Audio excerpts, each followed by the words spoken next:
Call regarding L'Oréal 9-month sales. The conference is about to begin. I now hand over to Eva Quiroga. Ms. Quiroga, please go ahead. Thank you very much, Judith, and good evening to all, and thank you for joining us for the presentation of our 9-month 2024 sales. I'm here with our CEO, Nicolas Hieronimus. Good afternoon. Our CFO, Christophe Babule. Hello, good afternoon. And our Global Head of Corporate Finance and Financial Communications, Laurent Schmitt. Good afternoon. Nicolas will make a few brief opening remarks before we will open up to Q&A. And with that, over to you, Nicolas. Okay, let me grab the mic. So, good evening, and thank you for joining us on this call regarding our 9-month sales. I'm pleased to report a solid like-for-like growth of +6% for L'Oréal, despite the multiple external turbulences that impacted the third quarter, some expected, some less. The expected headwinds were the continued normalization of the beauty market growth in Europe and North America, as inflation-related pricing continued to ease. The less expected, or should I say worse than expected turbulences, were in North Asia. In the Chinese ecosystem, where markets turned even more negative, particularly in luxury, both in the domestic and in travel retail, where traffic did not convert into purchases. We were encouraged recently by the government's stimulus measures and hope that they will result in a gradual pickup in consumer confidence. What was also unexpected was this summer turbulent weather, which led to little replenishment and therefore negative selling in sun care for LDB. Despite all these external turbulences and a few others, we delivered a solid growth at +6% in the first 9 months, once again outperforming the global beauty market. And that, after multiple years of strong and broad-based outperformance and share gains. There are several highlights or bright spots that I would like to stress. First, underlying growth trends remain robust in Europe and North America, as well as in emerging markets. Globally, beauty units are growing, including in China, demonstrating the resilience and potential of the beauty category. The contribution from value and volume for L'Oréal was well balanced, illustrating our capacity to both valorize and recruit. Our fragrance and hair care businesses continue to grow strongly, while makeup is pursuing its gradual recovery, fueled by new product launches that were unfortunately quite backloaded this year. We are gaining share in 3 divisions out of 4, mass market being around market level. Our business remains pretty good in Europe, North America, and emerging markets, despite the summer slowdown. In mainland China, 3 of our 4 divisions outperformed the market. In mass, L'Oréal Paris resisted well, confirming its position as the #1 beauty brand. Entering the fourth quarter, conflicting forces should make it quite consistent with Q3. On the one hand, we are entering the holiday season where our strength in fragrances will play in our favor. But on the other hand, we don't see any change in the macro landscape, and Q4 is when China weighs the most in our turnover, notably with the big Double 11. All in all, we remain confident to outperform the market this year again and deliver growth in sales and operating profits. Fast forwarding into 2025, we expect the global beauty market to continue to grow at pre-COVID levels. We are in the process of preparing our own beauty stimulus plan. Beauty is an offer-driven market, and innovation and creativity are crucial to stimulate demand. We have prepared a truly incredible roster of new launches across all categories and divisions for next year, and will continue to roll out this year's blockbusters. Add to that the agility and passion of our teams and our unique ability to reallocate resources towards new growth engines, and you can see why we are convinced that we will deliver in 2025 another year of growth and outperformance. With that, let us now open up for questions.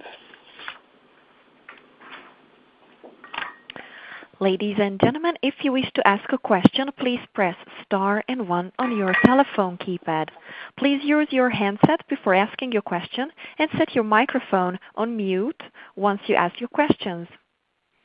The first question is from Guillaume Delmas, UBS.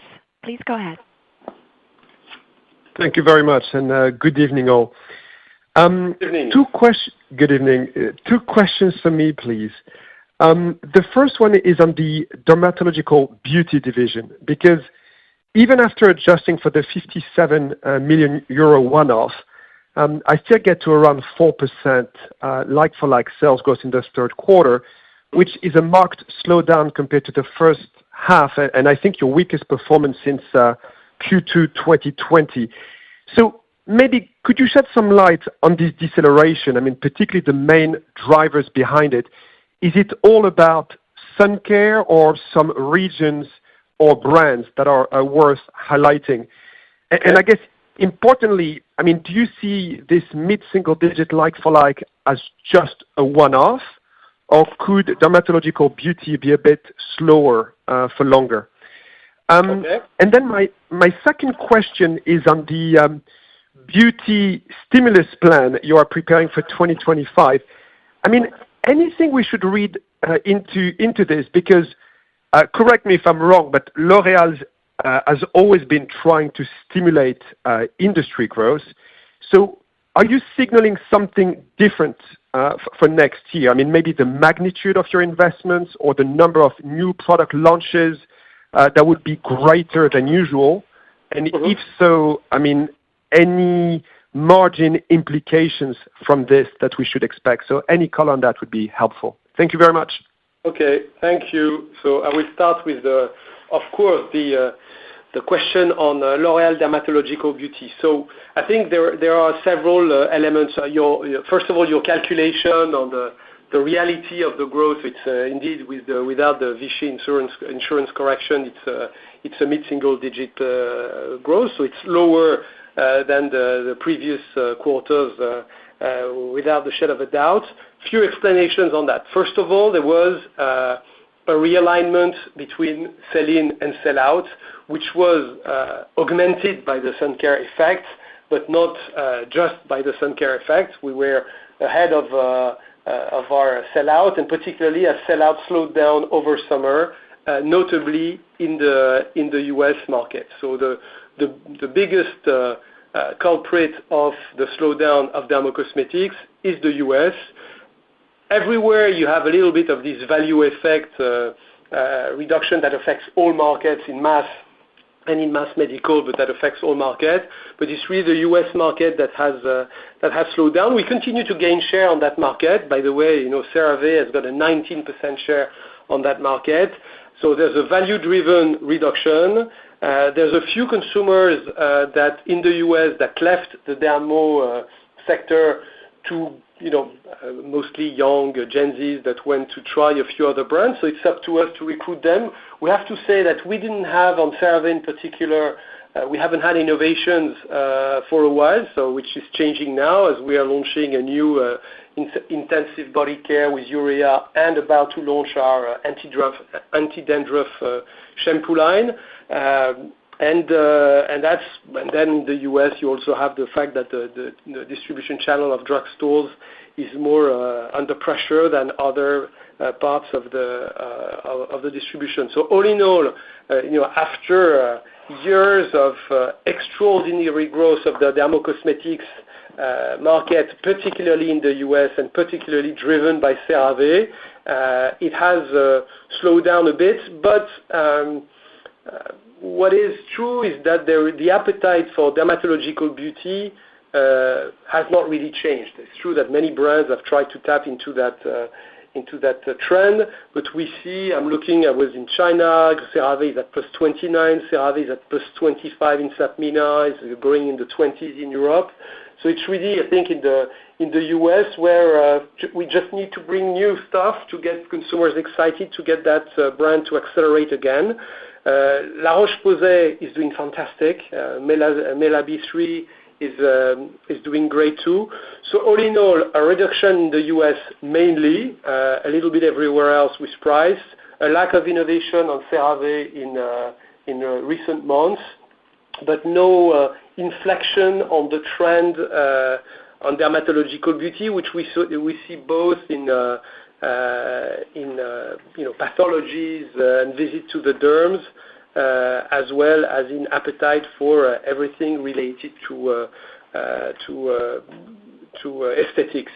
On the sun care in particular, just to give you a number, at the end of Q1, LDB was at +40%, because last year was a slow start, and we shipped a lot of products in Q1. And considering the weather, it was -6% in the months in the Q3. So we've unfortunately shipped a lot of sun care and had negative sell-in in Q3. But that's what sun care is all about. So you have yours with and without. So I'm not worried at all on dermatological beauty. I'm just encouraged to take more initiatives as the success of Mela B3 shows. And that's a good segue to your second question on the beauty stimulus plan. You're right to say that every year we try to stimulate the market and we prepare launch plans. I think what's new, and that's why I put it in my quote, is that for the last 3 years, the market has been boosted first by the revenge buying post-COVID and everybody going back out, and for the last 2 years, boosted by inflation, and everybody valorizing. So yes, we did have to innovate, but let's say we had a tailwind that allowed us probably to be a bit less aggressive. Now that we see that the market has slowed down as predicted and as announced, I've asked all the teams of L'Oréal to increase their both the quality and the quantity of their launches for next year, because we see that the brands that win, and we have many brands that have spectacular results, including some very big one with L'Oréal Paris being double-digit or YSL, and every time it's driven by great innovation. So it's about now having all cylinders on fire, and that's what I asked to the team. And as it relates to margin, no, we are not announcing a desire to reduce our trend of regular improvement of operating profit. And Guillaume, coming back to the LDB, yes, you can consider the Q3 as a one-off. As you know, we don't run the business on a quarterly basis. We look at the whole year growth, so we can be confident, and we are on the capacity, of course, to keep delivering high growth on LDB. Thank you very much. The next question is from Ian Simpson, Barclays. Please go ahead. Thank you very much. Just a couple of questions from me, if I could. Firstly, I wondered if we could dig a little bit into what's happening in emerging markets ex-China. So when I look at SAPMENA, SSA, and LATAM, there's a sequential slowdown there, which I'm guessing is also why your consumer business was a little bit weak, because I think those divisions are largely consumer-led. So it would be helpful if you could give us a little bit of a walk through what happened there. And then secondly, I just wanted to dig into one of your opening comments where you talked about, if I heard you correctly, 2025 market growth returning to pre-COVID levels. And I think you've previously talked about cosmetics market globally growing 4% or so long run. So I wondered if we should interpret that as you thinking about 4% market growth for next year. Thank you very much. Okay, Ian. So I'll start with the last question, because the answer is, with everything that is uncertain about the future, our estimation based on what we see today is indeed a market that would go back to the growth rhythms of the pre-COVID growth rhythms, so somewhere 4 to 5. Considering that, of course, the speed of recovery of the Chinese market has to be taken into account. Today, what we see, for example, if we look at North America, it has slowed down to a level that's slightly above pre-COVID. Same for Europe, and China is, by definition, very much lower than pre-COVID. So it might be a different mix, but that's what we plan our year on. But again, it's our role, as well as the one of other players, to stimulate that demand with exciting innovations, because we see that works pretty well. As far as As emerging markets, well, first of all, as Christophe said, again, we're trying not to comment a single quarter. Overall, the dynamic remains pretty good. We've had there are a few specifics in Latin America where you have really Argentina who's taking the overall market down. Brazil remains very dynamic, and we are winning share. And Mexico has slowed down a little bit post-election, but again, there we're winning share, and we have a spectacular performance, by the way, from CPD. In SAPMENA, well, SAPMENA is a zone that's a mixed bag of countries. Actually, you've got Australia in SAPMENA, which is a pretty big part of the country in that zone, and Australia and New Zealand behaved in terms of market the same way as Europe and North America, i.e. less value in the market, implying the slowdown. And then we have the growth and the market share gains in most markets remain in line with the beginning of the year, with one exception that we already mentioned but haven't gotten better during the summer, is the impact of boycotts on Western brands, boycott calls in it's actually two countries, mainly Indonesia and Malaysia. So this has impacted our growth in that region. The good news, if I may say, is that we'll be entering in the months to come the anniversary of when all this started. So we'll be resuming from a better base. But overall, the performance in that region is great in luxury, excellent in LDB, and CeraVe is really accelerating. It's good in PPD, and on CPD we have a pretty good performance in skincare, and we are struggling in makeup because of our backloaded launch plan. So we are just launching as we speak a super gloss gloss and blush on Maybelline that is called Teddy Tint, and we have a few other things. And it's true that, to be honest, I would have preferred to have these launches sooner in the year. And that's part of the things we are correcting for next year, is that we can't afford in makeup to wait for a second half to have launches, because it takes time for them to take off. So that's a tour. I don't know if I forgot anything, Christophe. No, I think that's more or less the situation in emerging markets, which remain today 30% of our growth, and still a very big objective for CPD, but for all other divisions, because I think in terms of penetration and share, we can still do much better in this part of the world, and we have been doing it this year. Thank you. The next question is from Olivier Nicolai, Goldman Sachs. Please go ahead.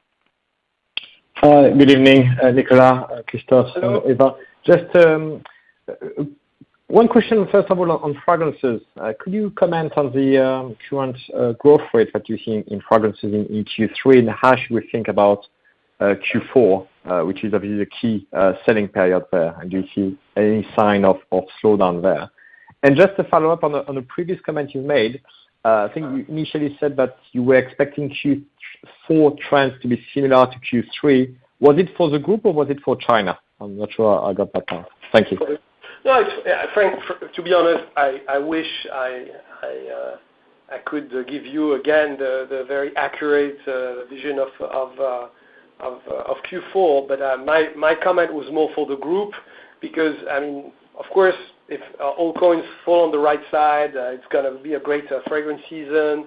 We have makeup kicking in, but it's also by a couple of 100 basis points a quarter where China is overweighted in the business of the L'Oréal Group. So, one thing could be balancing the other. Well, at the end of this year, and that's, I think, part of the things that should make us ambitious for the future, is that the weight of the Chinese ecosystem in our business will have dropped 200 basis points this year.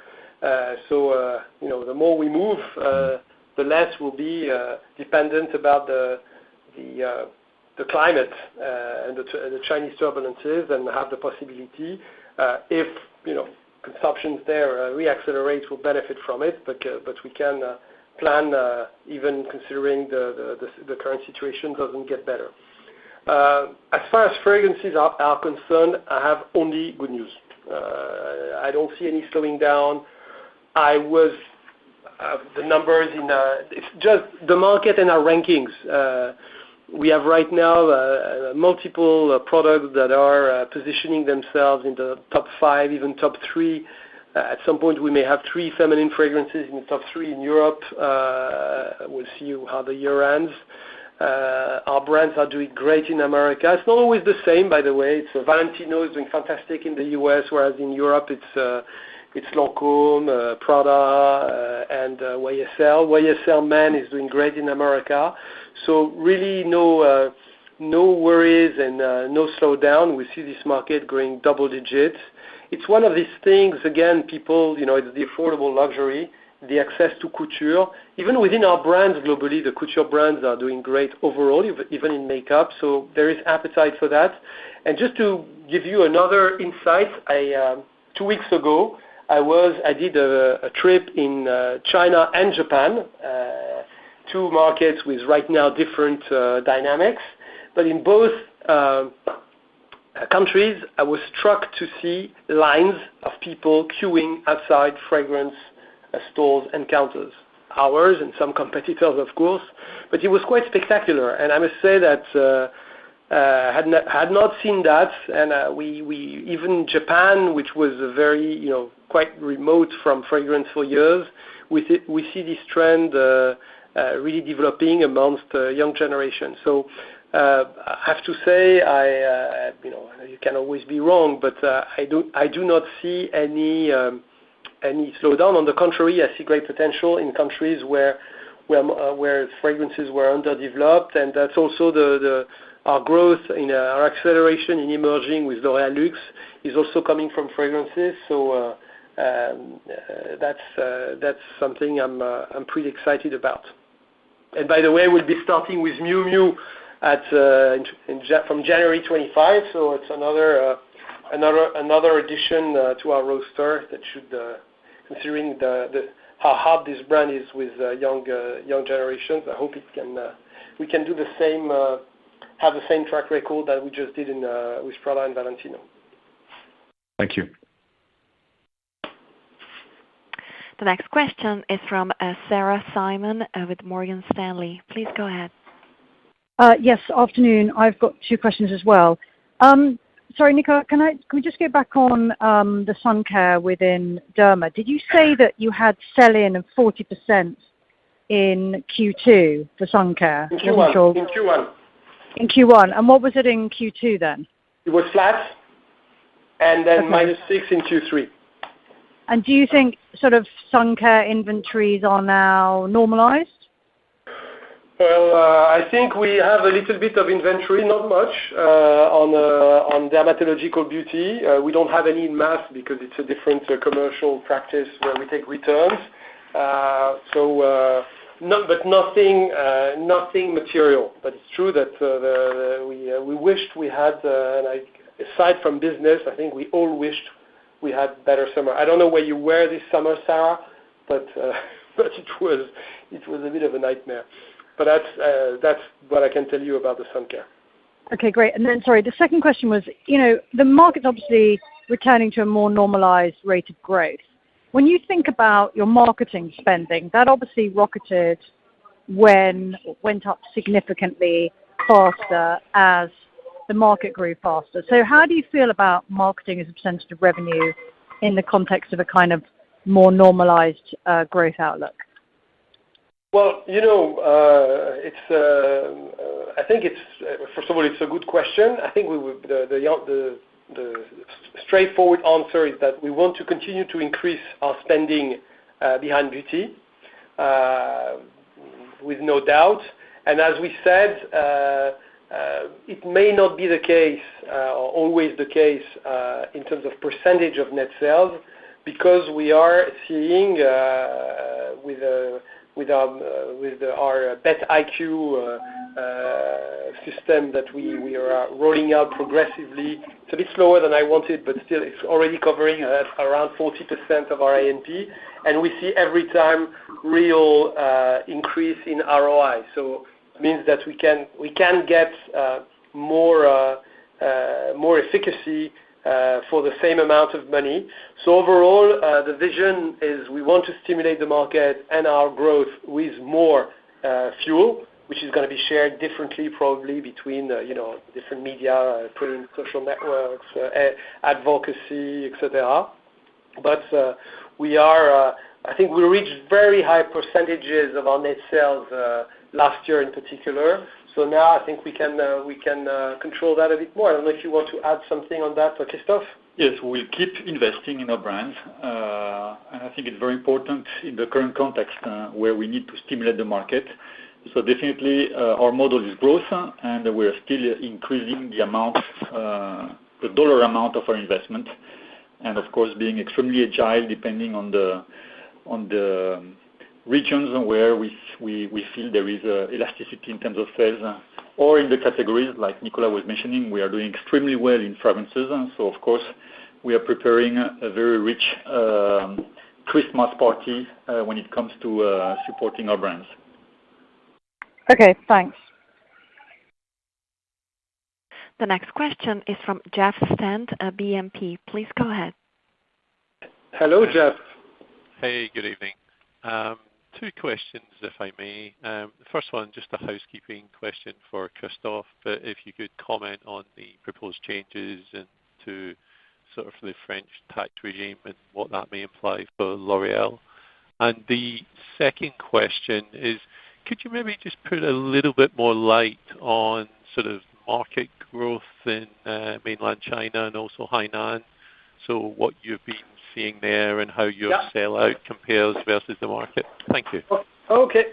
So I'll let you talk about the French tax, Christophe. Yes, French tax. So as you know, there are still discussions ongoing, so we don't have yet the final picture. But for the time being, based on the information that we have, there will be an exceptional tax that will come for 2024, and we estimate the amount to be in the range of 250 million euros on additional tax. Thank you. Okay, so on China, I'll start with, but it's broadly consistent, whether it's in Hainan or China. But let's say that overall, the market, our estimation of the market, which is quite robust, that the market was overall slightly positive in Q1, then moved to mid-single digit negative in Q2, and a higher mid-single digit drop in Q3. And within that, the part of the market that dropped the most in Q3 was the luxury part, which was negative mid-teens. So that's really the overall trend of the Chinese market. The only sector that was slightly positive in Q3 was mass market, where there was a number of consumers probably shifting from luxury to some of these brands. Overall, the market was quite negative. So the year-to-date, the market is cumulatively low single-digit negative, and we are, if we take division by division, we are gaining share in 3 divisions out of 4, which is selective. So we are doing better than a very negative market, but it's not good enough to have positive growth.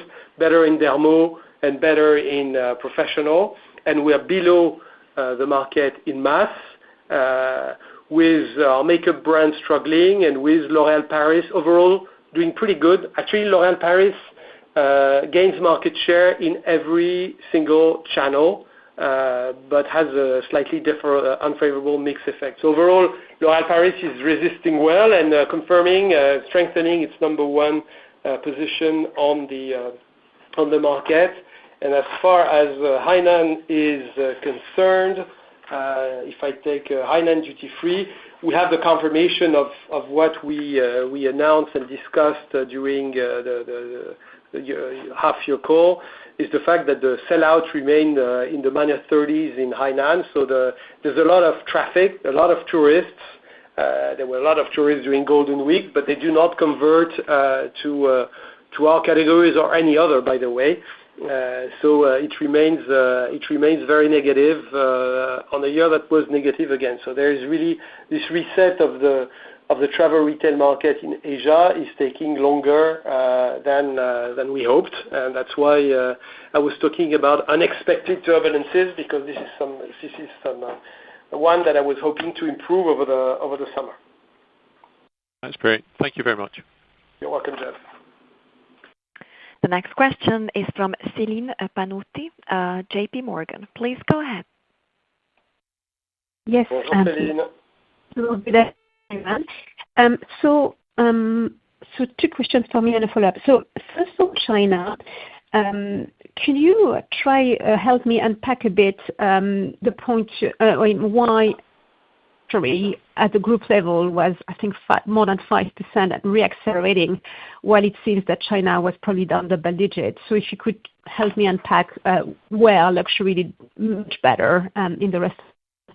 And any comments that you may have on how the pre-sale 11/11 has been in China. My second question is on the U.S. market. You said it has slowed. You mentioned Derma. You talk about the overall market growth in the U.S., where, I mean, some of your peers have been speaking about as well a slowdown, especially in makeup. So if you could talk about that. Just a follow-up on the tax points that you made. Is it as well for 2025 that you will have that extra 250 million? Thank you. So I start answering to the last question, Celine. No, it's for 2024. Thank you. And I will start in the U.S. and then I will. The communication was not really good in your first on your first question, so I may ask you to repeat it. But I will answer to what I got. The first thing on the U.S. market, we see indeed the market normalizing. It started sooner than Europe with the effect of price. And what we see today, it's normalizing around the 5%, so mid-single digit growth, which is slightly above pre-COVID. Within that, there are indeed some categories that are struggling more. Makeup. There are some categories that are booming, like fragrances and hair care. I mean, hair care is doing phenomenal, both for L'Oréal, for Kerastase, for Redken, and there's really a strong demand for hair care, and skincare is somewhere in the middle. So all in all, again, we see the American economy being quite strong. It's true that the mass market was more impacted than by the slowdown than the selective, probably because people with the lower incomes had harder capability to afford some of these products. But overall, the market, as I see it, is around 5%. And the reason why maybe we do not have the same take on the U.S. than some of our competitors is precisely because we have this wide portfolio of brands, wide price piano, and we see Amazon being very dynamic. The luxury brands we put on Amazon, being Lancôme or Kiehl's, are doing good, and actually reaccelerated Kiehl's, which was struggling a bit. In mass, we have NYX is doing fantastic. Maybelline's been struggling for lack of innovation. Hair care is good. So we have different price points, different stories. Our fragrances, YSL has become the number one masculine fragrance brand. So not SKU, but the brand overall has taken the leadership. We have Valentino doing great. So overall, I think we can navigate the moving equation of the U.S. market. Yet, and in the end, we are very confident in the economy. We do not think that the result of the elections will affect the American consumption one way or another. So we continue to be ambitious on this market. So then your first question was. Can I repeat? Yes, please. Yes. So the question is on China. If you could help me understand I believe that luxury was down double digit, and yet at the group level, luxury was up more than 5%. So could you explain where luxury was accelerating?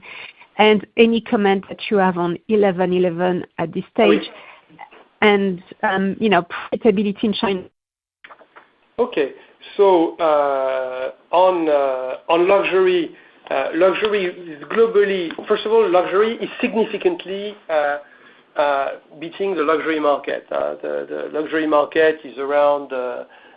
We estimate it to be around 3% globally. We are at mid-single digits with L'Oréal Luxe, and we've been penalized for L'Oréal Luxe with our destocking and overweight in China, but the division is accelerating.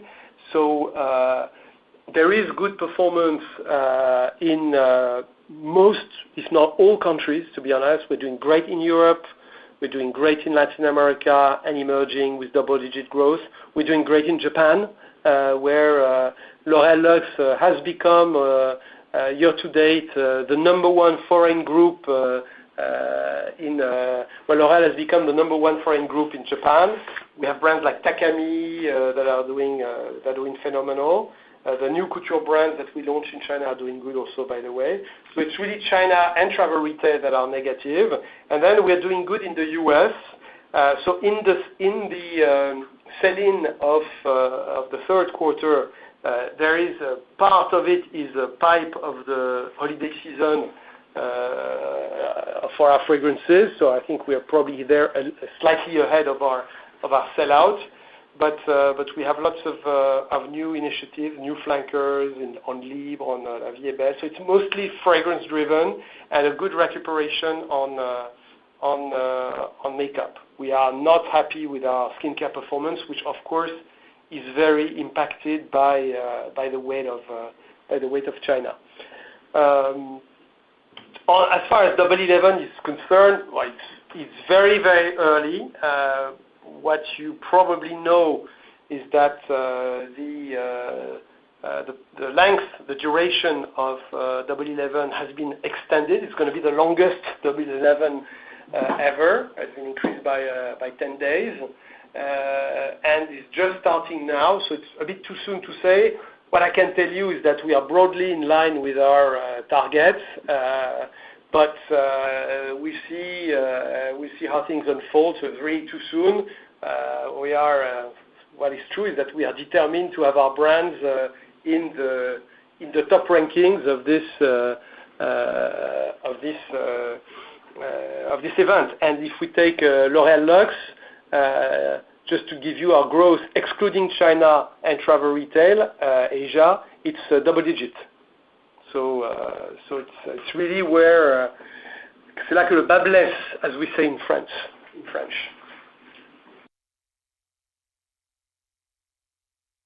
Hello? The next question is from Charles Scotti, Kepler Cheuvreux. Please go ahead. Hello, good evening. Thank you for taking my questions. I have three. Just a quick follow-up on North Asia. Is it possible for you to give us more precise numbers on your performance across all the divisions in mainland China and the Asian travel retail channel, so that we can break down the 7% like-for-like sales drop in Q3? Secondly, I suppose that a stronger innovation pipeline next year could potentially require higher A&P spendings, especially considering that fragrance is quite A&P intensive. But in the meantime, you are still guiding for a steady margin improvement.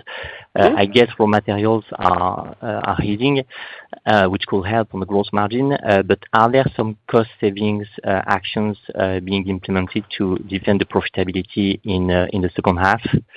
And then the third question is, again, on taxes in France. I think that the bulk of the exceptional tax increase will take place in 2025 and then to a certain extent 2026. So should we expect an even stronger negative impact for 2025 and 2026? Thank you. Okay. So I'm not going to give you more details on the performance per brand, per division, per country in North Asia. I think we have already given quite an extensive level of information. Overall, I mean, the main information is that we are gaining share in Luxe, LDB, which is really accelerating, by the way, both in China and North Asia, and PPD. And that's we are below market in mass market, mainly because of China.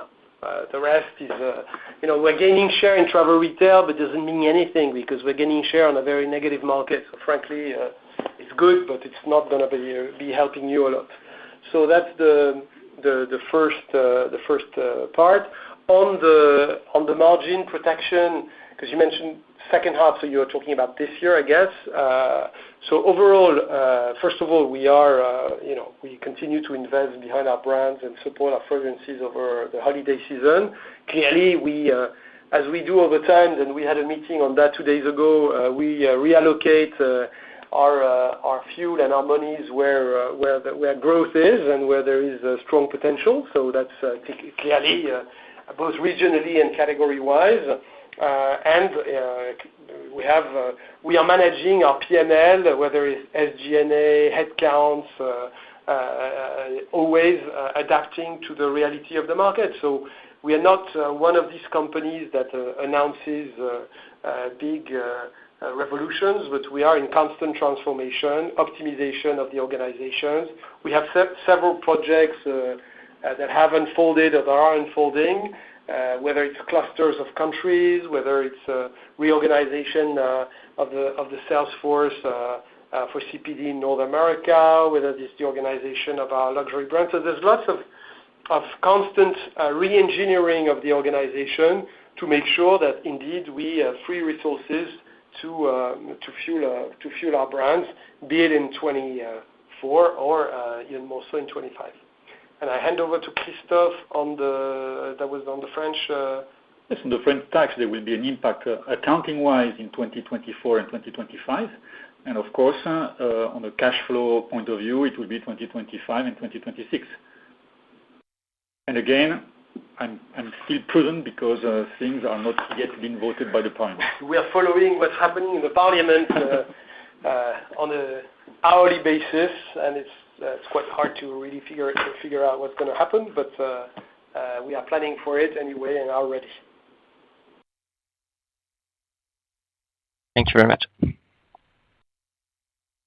The next question is from James Edward Jones, RBC. Please go ahead. Thank you. Good evening.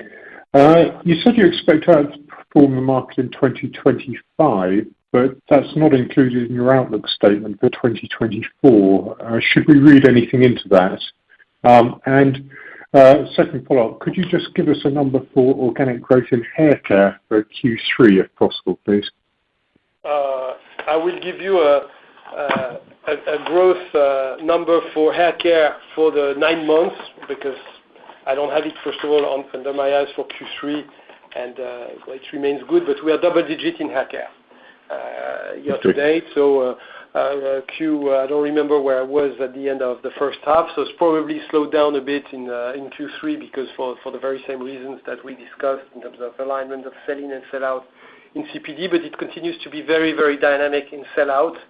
Again, in all countries I visit, we see hair care, and most importantly, premium hair care growing steadily. So that's one of the categories like fragrance where you have a strong underlying demand, which is both fueled by the growing length of hair and the growing mixity of hair types, racial mixity, which creates more demand, and people are using more treatments, more serums, and of course they keep on using a lot of shampoos. So that's the market remains positive in mid-single digits. That's including hair color, by the way. It's a bit higher in hair care, and we are doing good. And I'm sorry, I did not get your first question. Just about Your outlook statement didn't include the usual "we'll outperform the market this year." You said you're going to outperform the market in 2025. Oh, it did it? I missed it. It did. We are outperforming the market year to date, and as we enter holiday season, we are confident that we'll outperform it again this year. And of course, we are aiming for it in 2025. But yes, it was in the statement. Maybe I said it too fast, but it's part of the motivation, and it's part of the reality year to date. I apologize. Thank you. No, it's okay. It's my bad. The next question is from Tom Sykes, Deutsche Bank. Please go ahead. Yeah. Good afternoon, good evening, everybody. First of all, just on China, you have a very high level of non-permanent staff in China. So given what you were saying about the seasonality and the strength of Q4, are your hiring plans the same as they usually are coming into Q4? Or are you already starting to look at reduced headcount at all in China, or indeed any other longer-term model changes at all, or channel changes in China? And then just referring to your comments before about the US and the sell-in, some of the shipping data would suggest that the peak shipping dates were a month or two earlier this year. I just wondered whether that sort of fear of Red Sea, retailers wanting to make sure they had inventory, did that at all help Q3? And is there any seasonality difference with the growth of Amazon as well in the market? Okay. So on both questions, on the US, as I said, there was anticipation in selling of our luxury division, which is a mix of our own organization and probably desire from trade to have to make sure they have inventory. There's no major impact, to my knowledge, of Amazon, so it's something that benefited Q3 for Luxe. But again, as the market is very hot on fragrance, I think it's good to have it in the trade and be ready to sell out. As far as China is concerned, the P&L of China is super flexible, because indeed you're right, we have lots of beauty advisors, but it's a highly flexible workforce. And I can tell you, and that's probably one of the questions of Celine that I did miss answering, the profitability of our Chinese subsidiary is very, very well managed by the teams at all levels, of course, in terms of adapting our level of A&P to the reality of the market, but also adapting the reality of our workforce to the growth of the market. All the more as right now, the best performing channel in China is really online, whereas offline is struggling more. So you have, of course, to adapt to that. Considering, on the other hand, that we continue to open a new tier 3 and 4 cities, which is part of our China consumer conquest. So all in all, we have a strong financial control of the structure of our P&L in China, and there shouldn't be any worry about this slipping. And we are relocating also sometimes our resources. We have a very strong growth on many of our brands in luxury in China. I've counted 7 of them with a growth of more than 30%. We are rolling out Valentino, doing very well, Prada, opening boutiques for Aesop.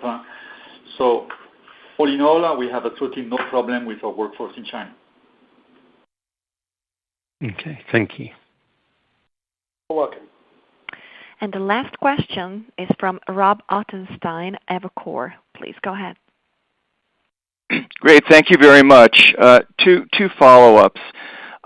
First, can you give your assessment of roughly where retail inventories are in the U.S. now, and the mindset of retailers We're hearing from a lot of companies that they're really, continuing in other areas to take inventories down into the end of the year. So just your sense of what that dynamic is and how the retailers are looking at their inventories in beauty in the U.S. Sure. And then second, kind of stepping back and looking at the emerging channel structure in the U.S. You've been in Amazon now and Lancôme for a while. You've spread to other brands. Love to get your sense of the learnings of being in Amazon at this point.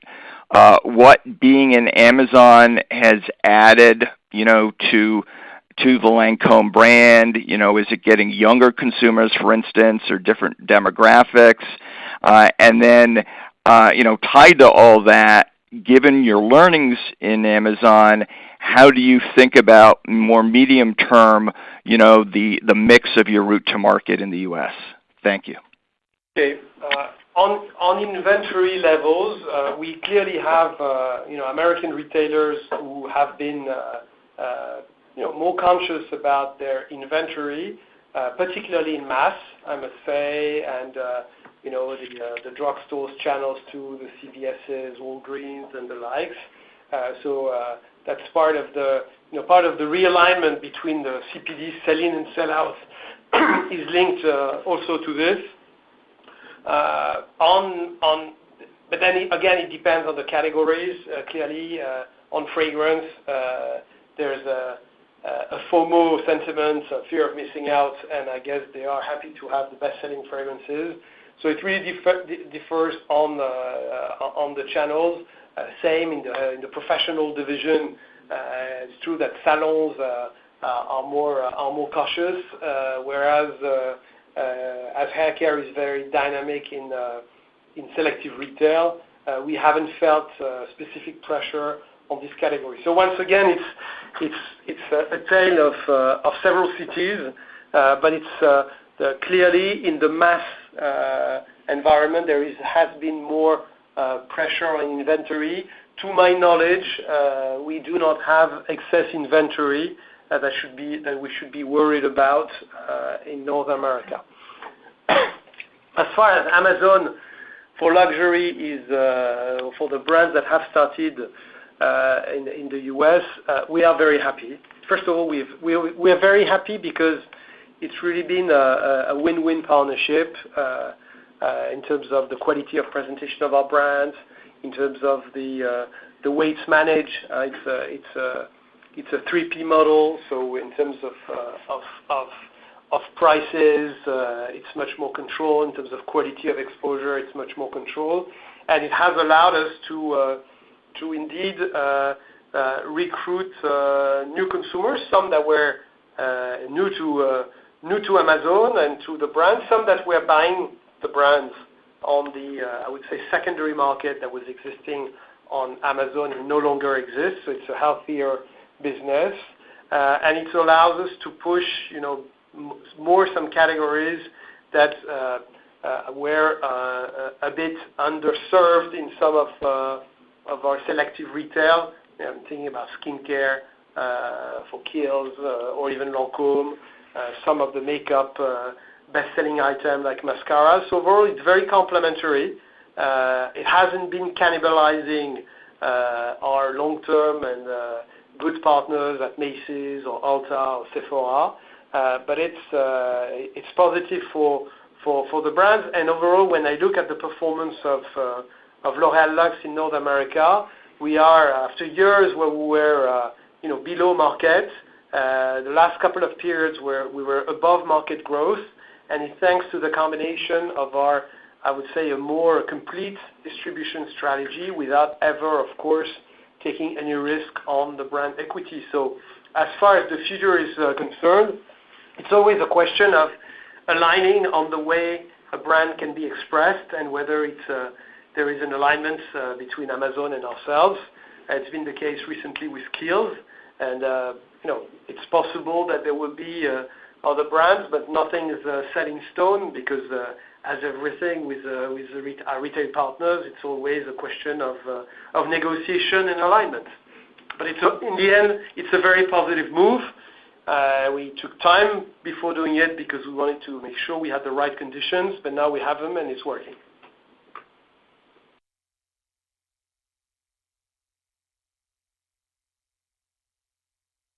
Okay.